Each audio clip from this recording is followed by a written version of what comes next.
Oke, bismillahirrahmanirrahim. Assalamualaikum warahmatullahi wabarakatuh. Waalaikumsalam warahmatullahi wabarakatuh. Selamat pagi anak-anak. Pagi. Apa kabar kalian hari ini? Alhamdulillah, luar biasa. Allahu Akbar. Yes.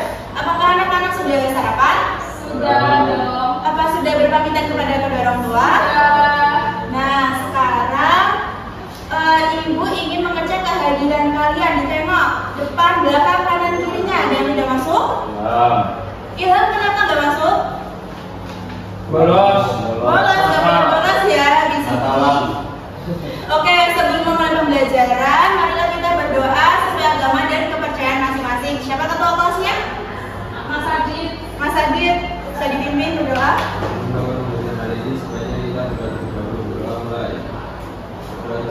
Oke, terima kasih. Selanjutnya untuk mendekatkan rasa nasionalisme kita, marilah kita menyanyikan lagu Garuda Pancasila terlebih dahulu ya.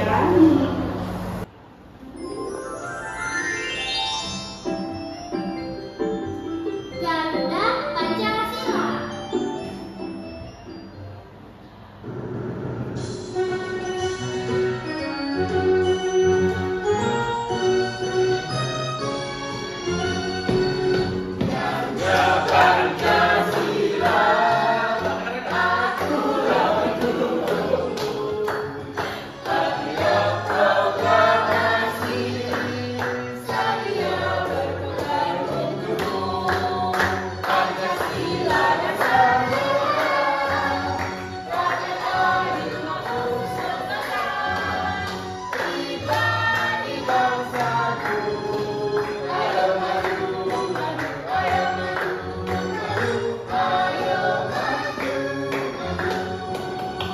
Oke, selesai. Silakan duduk anak-anak. Sekarang Ibu tanya, minggu lalu kita belajar materi tentang apa? Minggu lalu kita belajar materi tentang apa? Teks narasi. Oke, karena minggu lalu kita belajar tentang teks narasi, oleh karena itu kita hari ini akan belajar tentang ide pokok dan ide pendukung. Oke, Ibu sekarang akan membacakan tujuan pembelajarannya. Sadidi mampu memahami ide pokok dan ide pendukung pada teks informatif dan teks narasi. Nah, selanjutnya di sini ada pengertian ide pokok. Siapa yang ingin membaca? Arina, dibaca. Mana? Yang pengertian ide pokok adalah ide utama atau inti pembahasan dari sebuah paragraf. Ide pokok disebut juga gagasan utama, gagasan pokok. Ide pokok sebuah paragraf terdapat pada kalimat utama. Kalimat utama adalah kalimat yang memuat pokok pikiran atau ide pokok paragraf. Kalimat utama akan diuraikan oleh beberapa kalimat lain di dalam paragraf tersebut. Kalimat utama bisa ada di awal atau deduktif, akhir itu induktif, atau bahkan awal dan akhir campuran paragraf. Oke, sekarang kita akan mengetahui apa sih ciri-ciri ide pokok. Ciri-ciri ide pokok yang pertama, memiliki kalimat pendukung berupa alasan yang memuatkannya. Lalu yang kedua, inti dari sebuah paragraf atau pusat pembahasan. Lalu bagaimana cara kita menentukan ide pokok? Yang pertama, kita harus membaca seluruh paragraf dengan seksama. Lalu yang kedua, membaca setiap kalimat pertama dan terakhir. Yang ketiga, menentukan kalimat utama. Yang keempat, menyimpulkan isi dari sebuah paragraf. Selanjutnya, ide pendukung. Siapa yang membaca? Mas Adit. Ide pendukung. Ide pendukung atau gagasan pendukung merupakan informasi yang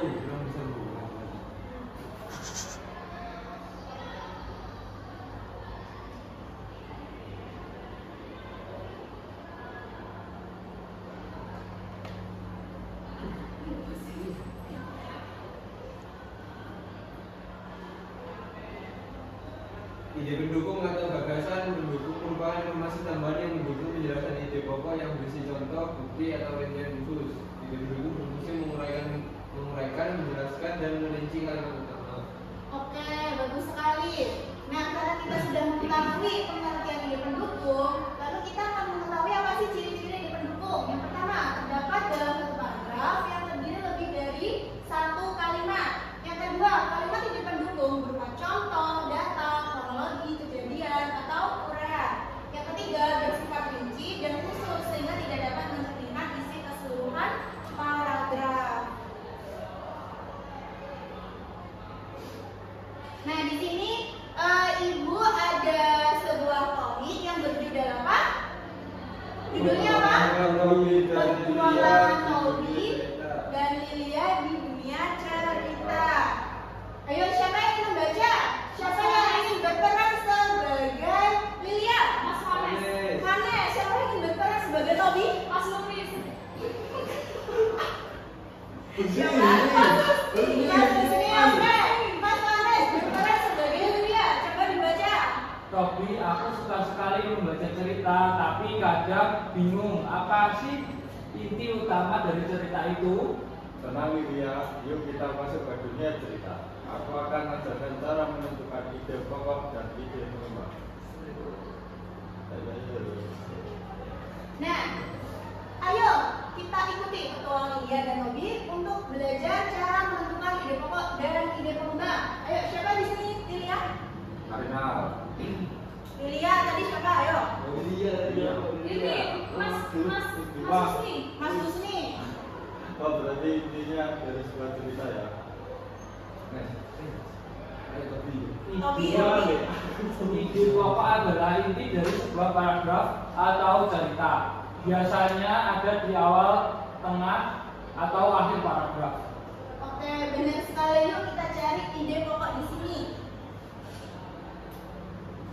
Itu ini merasa lelah berjalan sendirian di hutan. Ia ingin mencari taman untuk bermain. Di tengah perjalanan, ia bertemu dengan si tikus yang sedang mencari makanan. Kelinci mengajak tikus untuk bermain bersama dan mereka pun menjadi teman yang baik, saling membantu di hutan. Oke, sekarang Tobinya siapa? Tobi. Ide pokok, Ide pokoknya apa? Ide pokok. Kelinci. ide pokok kelinci mencari teman dan bertemu dengan tikus yang akhirnya menjadi teman. Nah, sekarang Lilia ingin bertanya, kalau ide pengembang itu apa, Tobi? Ide pengembang adalah kalimat-kalimat pendukung yang menjelaskan atau memberi detail lebih tentang ide pokok. Selanjutnya, Lilia mencoba membaca seluruh paragraf untuk menemukan detail yang mengandung ide pokok. Nah, sekarang Tobinya ini memberikan sebuah cerita pendek yang berjudul Hutan Ajaib. Ayo, siapa yang membaca Hutan Ajaib? Karinal. Arina, baca.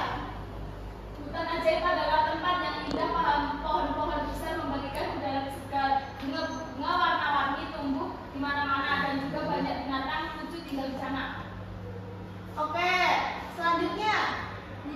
Sekarang tuh apa ini ide pokoknya? Ide pokoknya adalah hutan ajaib adalah tempat yang indah. Kalimat lainnya itu adalah ide pengembang. Sekarang ibu tanya, ide pokoknya apa? Hutan ajaib adalah tempat yang indah. Lalu ide pendukungnya apa? Pohon-pohon besar memberikan udara segar, bunga-bunga warna-warni tumbuh di mana-mana dan juga banyak binatang lucu tinggal di sana. Nah, jadi sekarang ibu tanya, ide pokok itu mengenai inti dari sebuah cerita. Lalu ide pendukung adalah yang mana ide pendukung tadi ya? Pohon besar. Oke, jadi untuk melengkapi dari inti sebuah cerita ya. Lilia dan Tobi kembali ke perpustakaan dengan hati dan perasaan yang gembira. Terima kasih Tobi, sekarang aku mengerti dan tahu cara menemukan ide pokok dan ide pendukung. Sama-sama Lilia, ingat memahami ide pokok dan ide pendukung akan membuatmu lebih pintar membaca. Nah, karena ibu sudah menjelaskan apa itu ide Maka dari itu Ibu akan membagikan kalian KKPD. Ibu akan membagikan dua kelompok ya, kelompok 1 dan kelompok 2.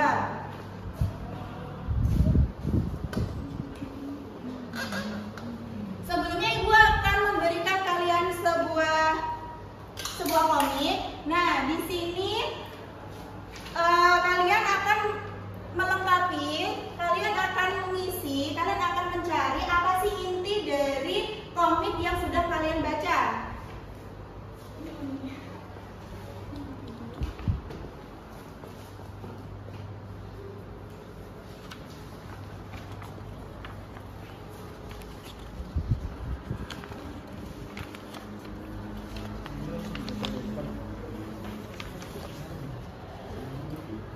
Apakah ada yang ditanyakan anak-anak?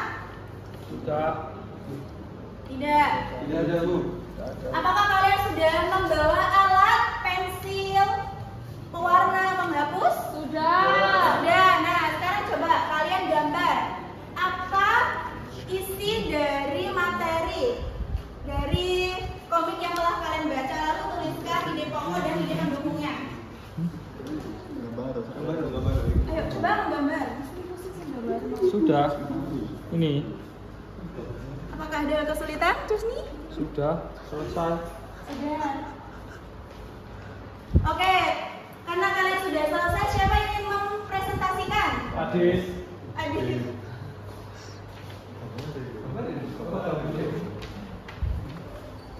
Oke, maju ke depan.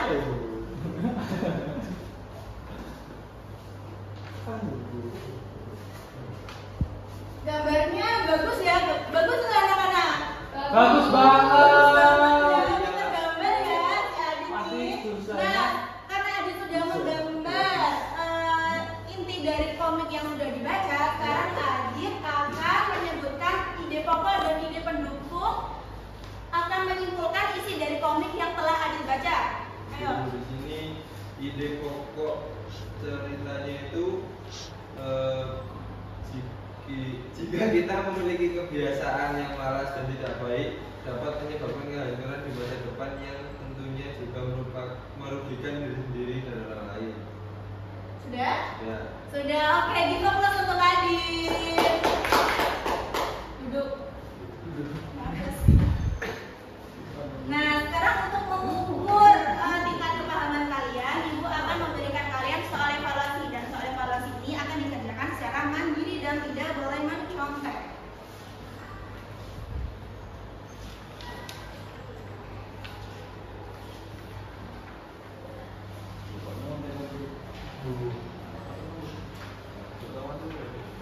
Apakah sudah selesai anak-anak?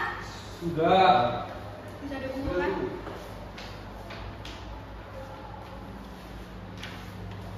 Sudah? Udah. Oke.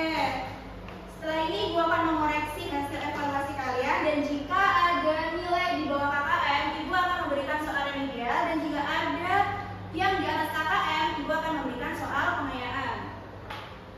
Nah, kita sudah masuk di akhir pembelajaran. Sekarang Ibu ingin tanya, kesimpulannya hari ini apa? Kita membahas tentang ide pokok dan ide pendukung. Oke. Karena kalian sudah paham materi hari ini, Ibu ingin menutup pembelajaran hari ini. Sebelum menutup pembelajaran, siapa yang ingin memimpin berdoa? Mas Adit. Mas Adit. Sebelum mengakhiri pembelajaran hari ini, sebaiknya kita berdoa juga. Berdoa saja. Oke. Sekian pembelajaran dari Ibu, kurang lebih